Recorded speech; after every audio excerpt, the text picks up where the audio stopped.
Hey everybody, this is Johanna Atman of Japman Stories, and this is my new tutorial, my new series here of doll stories, and this is for realistic posing. This is going to be one of 3 different tutorials I've got coming up. Let's talk about communication. Now, it's good for me that 93% of it's nonverbal, but then you divide that up, 55% of it's body language. Divide that up again, a lot of that's going to be facial expressions, and dolls don't have facial expressions. So, all of these lovely expressions that this guy is making, I can't do with a doll, and I can't do with an action figure. I have to figure out other ways to be able to communicate whatever the doll is doing, feeling, or expressing with pure body movement. Head tilts, shoulders forward, shoulders back, pointing at things, putting their hands out. Poses like this are a lot easier to do with dolls and action figures as long as they're fully articulated. So anytime you're going to do posing, you got to think of full body poses. So let's talk about articulation. There's a really big spectrum in both the action figure and the fashion doll line of how articulated these figures are, and you'll probably see things like 30 points of articulation. That's how many spots on their body they can actually move and how many joints.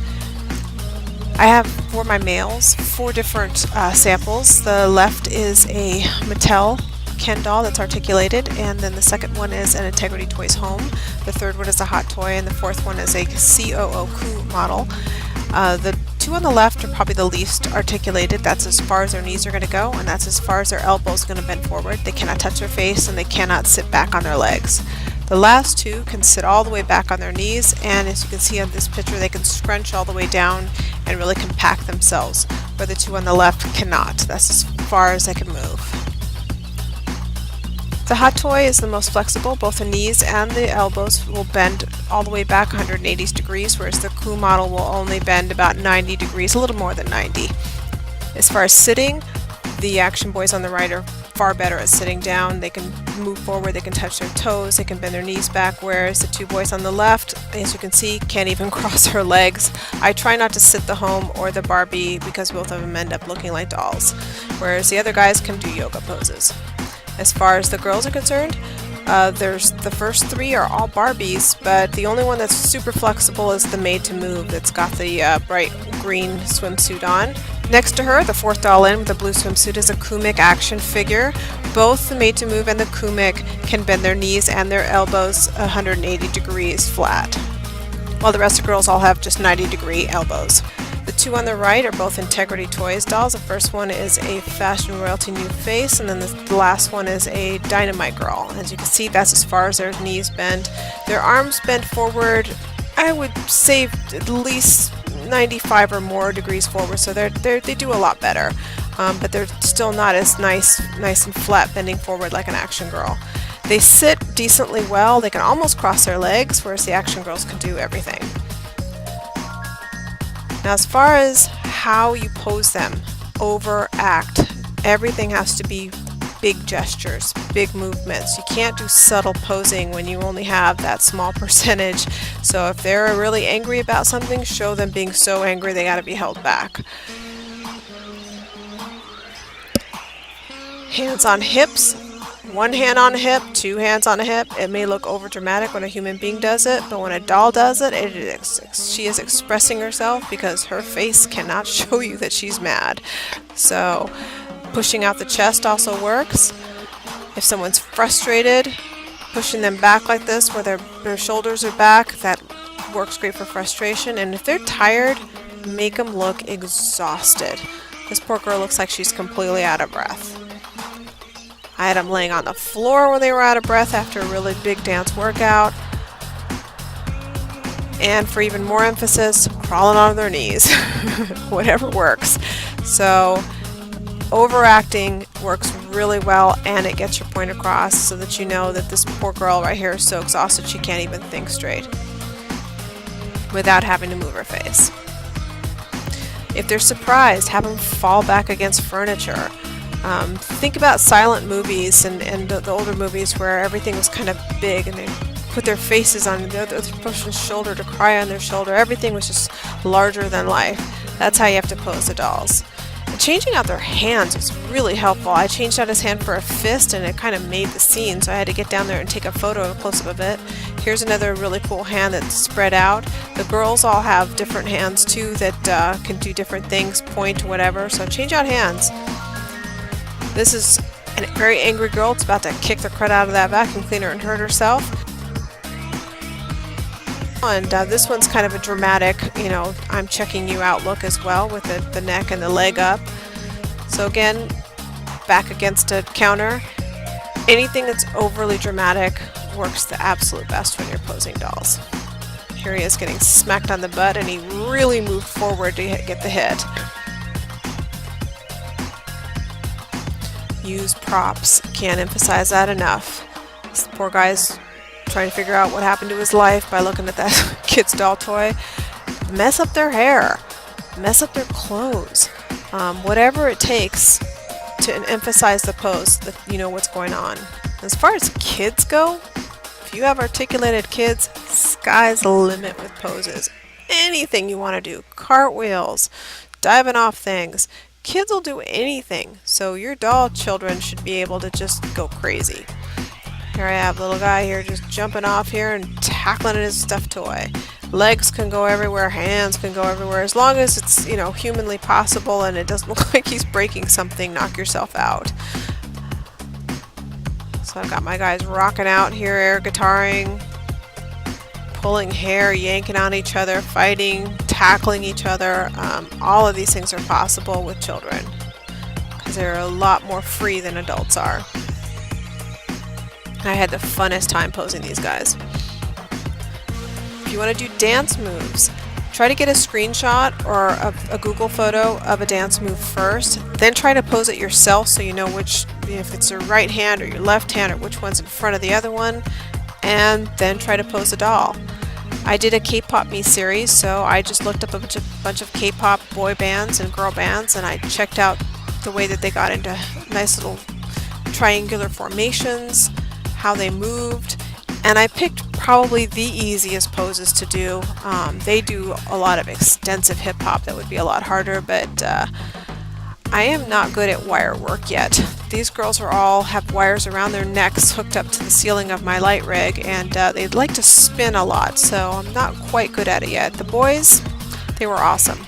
They're actually standing like this. I didn't have to use wires. So again, I use pretty easy poses that weren't extreme hip-hop moves or anything, but they get the point across. In the future, I'm hoping to do really challenging poses like this. But all of these poses that you see are going to take extensive wire work, and like I said, I'm not good enough at it yet. So once I try to develop a good way to do the wires, I'm gonna go kind of crazy with these, because these look like a lot of fun. I wish I could do it in real life. As far as action and fighting scenes, running, jumping, fighting, gun work, you really want to use your most articulated figures, because any doll that can't do the articulation is going to look like a doll trying to do any of these. And they're going to look really stiff and unnatural. So these guys are all action figures. Gunplay works really well with them. They can really crunch their knees up to squat down and get into small spots to hide.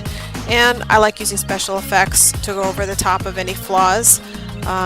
Here's smoke and fire, because there's a lot going on here. My fashion royalty doll is actually hidden behind this action figure because she couldn't actually bend her knees enough to look natural. And either could this girl. This was the best I could do as far as bending her knees, so what I did was I hid it with a little bit of smoke just to cover up the unnaturalness of the legs. So hide them with props of any kind, whatever you could do so they know they're there, but you don't see the full body if they're not going to look human enough. Here's a fight scene, kicking people over the top of furniture, rocks, because that way they stay in the pose. On the floor is always best, because then I don't have to use any kind of wires. And sometimes I just use the two dolls themselves, the two action figures themselves, to hold each other up. Now he's kneeling on top of his chin, and I didn't have to do anything to keep him in that position. This one actually worked really well. He's actually pivoted on that counter by just holding onto the counter and having his knee on there and looking like he's leaping over the top of it. No wire work. And the Jason Statham action figure on the bottom is actually holding up the other one, so this worked out really well. But I did have to use wire work for Jason Statham on the very right on this one. You can actually see the wire coming off his neck. I left the raw picture there before I photoshopped the wire out. Sometimes I will use doll stands, but only if I'm actually going to cut out everything in the background. This is kind of blue screening for me. I cut everything out and then stuck them on a different background on a photograph. So other than that, I'm not going to use a doll stand if I'm actually going to do it in a diorama. Now for romance scenes, they're pretty much the same as action scenes. Angle of the shot is everything, and also you got to try to cover up non-articulation. I took this photo in 2 different angles. At this angle it looked passionate, but then if I turned just a little bit, this next one, that was a shot. Now it looks super passionate. So angle on these makes a really big difference, because sometimes they'll look like dolls at one angle and at another one they'll look like humans at another. Kissing is super hard. You want to make sure that you always have their lips not showing on camera, because it's going to look bizarre. So here the shadow is hiding both of their mouths. You want to have the mouth completely hidden from the camera's view. Sometimes I will literally stick the doll's head in front of the shot so that you don't see the lips. Whatever works. That way you still know they're kissing, but you don't see the 2 mouths together, because you'll see the lipstick and it'll look bizarre. Again, the head is hiding the whole kiss.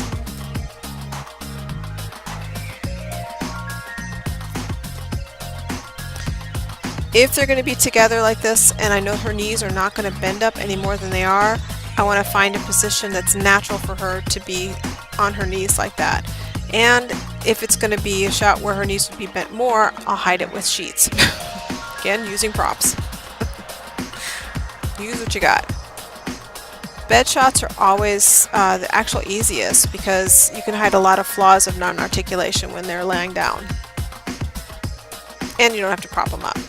And close-ups are awesome. That way you can cut off legs or arms or anything else that's not working in the shot and would actually make them look like a doll. And if they're wearing clothing like this lovely mermaid dress that even on a normal human woman would be hard to move around in, make her look awkward in it. Now, another way to show expression is a series of photos, which will show a little story arc within a scene, so that you either have an issue, a built-up the confrontation, and then the resolution of that issue, and maybe a 1, 2, 3 or 1, 2, 3, 4. Here's a girl falling off of a balcony there because a ghost pushed her off, and then in the next picture she gets caught,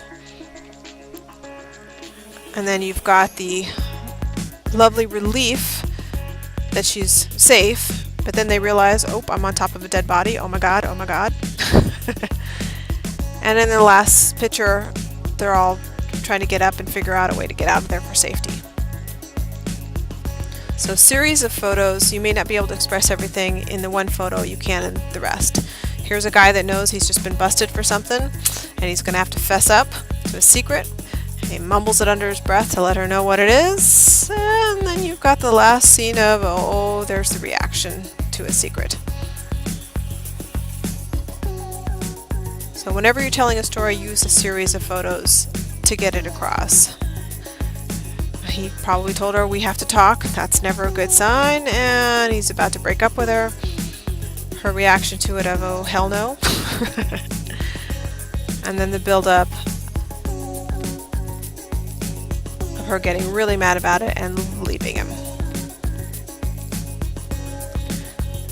And his final reaction to her finally getting out of the house and it being over. So, series of shots, series of body movements and poses, and that will get your story across. I hope that helps. I actually thought of a whole bunch more other than this, so I might do a part 2 to this if you guys like this video. Thank you so much, and keep watching JatmanStories.com, because there's always lots more coming. I got 2 more videos after this about how to photograph and do your set, and also how to go through your photos and do the comic life.